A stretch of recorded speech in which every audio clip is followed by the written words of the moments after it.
So guys, now let's see the real world example where dynamic NAT is exercised. So again, we have an XYZ corporation which owns a private network, and let's say that there are user 2, user 3 and user 4 who are sitting in the private building of XYZ corporation and they are working happily. Now let us suppose that XYZ corporation allows its employees to access an external YouTube server which is present at the public address 130.001, right? Now XYZ corporation creates a real and mapped IP address pool on its firewall device. So let's say that the organization creates real IP address pool which contains only 3 IP addresses and a mapped IP address pool which contains 3 public addresses. Obviously, these 3 public addresses has to be purchased by the organization from the internet service provider. Always remember that we purchase the public IP addresses, they are not free. So now let's say that the user 2 wants to watch a YouTube, right? So the packet that will be generated by the user 2 would have an IP address 10.0.0.10, which is its own IP address, and he wants to access the YouTube which is present at the public address 130.0.0.1. When this packet crosses the firewall boundary, the packet will go under translation and the source IP address of the packet would be changed as per the dynamic NAT.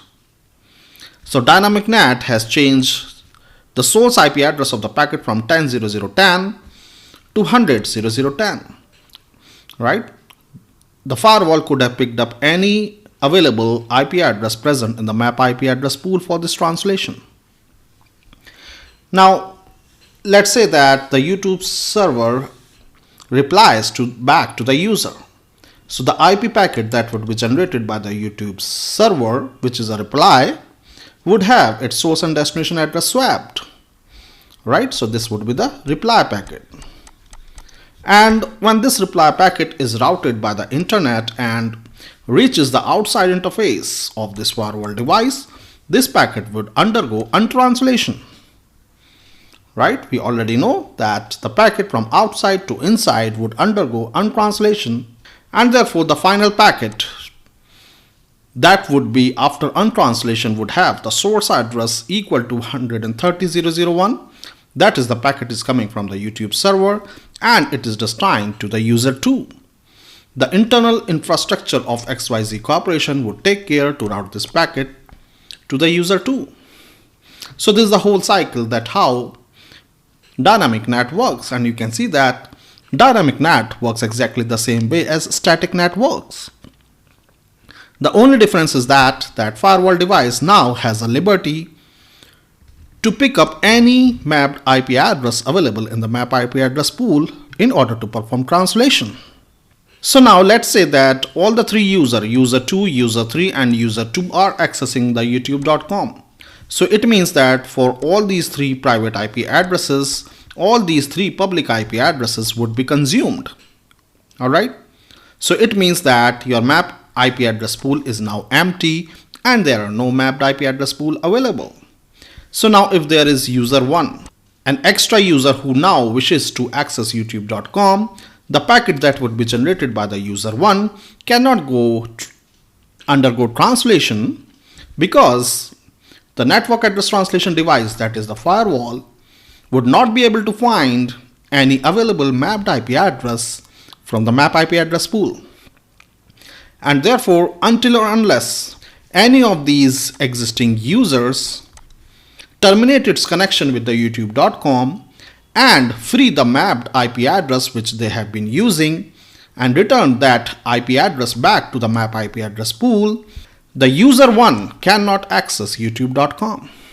User 1 can access youtube.com only when the existing users who were using youtube.com terminate their connection and release at least one mapped IP address which they were using. So this brings us to the discussion that the firewall keeps a track that which internal user is establishing what type of connection with the external users or external machines present on the internet. So for the time being, let's say there is some machine which is present on the public network, right? And let's say the IP address of this machine is 128.0.0.1, right? Now let us suppose that user 4 establishes a TCP connection with the machine whose IP address is 128.0.0.1. Let's call this machine as, say, machine B, and let's call it as user 4. So let's say that user 4 has established TCP connection with the machine B. So user 4 has established TCP connection with the machine B. So this firewall keeps a track that user 4, so firewall sees the user in terms of IP addresses. So user 4 means 10.0.0.30 has established TCP connection with the machine 128.0.0.1, and this connection is pretty much active, right? And since the firewall has performed the network address translation, so let's say that this user was assigned a public address from mapped IP address pool, let's say 100.0.0.30. So this is NAT. So you can see that the firewall remembers that which internal user is establishing what type of connection with what machines present on the internet, and the ASA firewall also remembered that the private address of this internal user has been mapped to which public address due to network address translation. So until or unless the user 4 terminates its TCP connection with the machine B, the mapped IP address which was in use, that is 100.0.0.30, would not be released back to the mapped IP address pool. That is, it will not be marked as available by the firewall device. So the firewall device intercept all the TCP handshakes so that it can keep a track of the TCP connections that is being established between the two sides of the Cisco ASA firewall. Similarly, TCP is a connection-oriented protocol and UDP is not a connection-oriented protocol. So whenever a user, internal user, say user 3, do any UDP exchange with the external machine, let's say the external machine is 129.0.0.1 and user 3 has a private address 10.0.0.20, and due to network address translation, this private address was mapped to the public address, let's say 100.0.0.20. So now UDP is a connectionless protocol. It doesn't maintain any connection like TCP between the two users. So in this case, the ASA firewall allocates some, let's say 120 seconds to this mapped IP address. If Cisco ASA firewall do not detect any packet exchange between user 3 and the external device for these 120 seconds, the firewall will assume that the two parties do not wishes to communicate any further, and after elapse of 120 seconds, the firewall will going to mark this mapped IP address as available and return back to the mapped IP address pool. Because UDP is a connectionless, so there is no activity of terminating the UDP connection. But in TCP, the communicating parties has to explicitly terminate the TCP connection. Alright.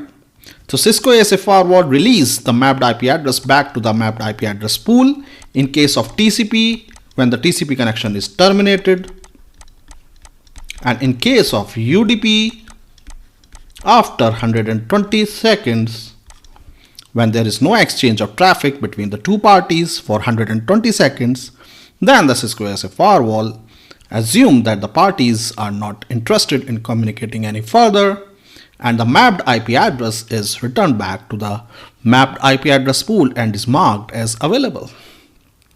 Alright. So in TCP it is event based. In case of UDP it is time based. Right. So this is how in dynamic NAT The firewall device decides when to return the mapped IP address back to the mapped IP address pool.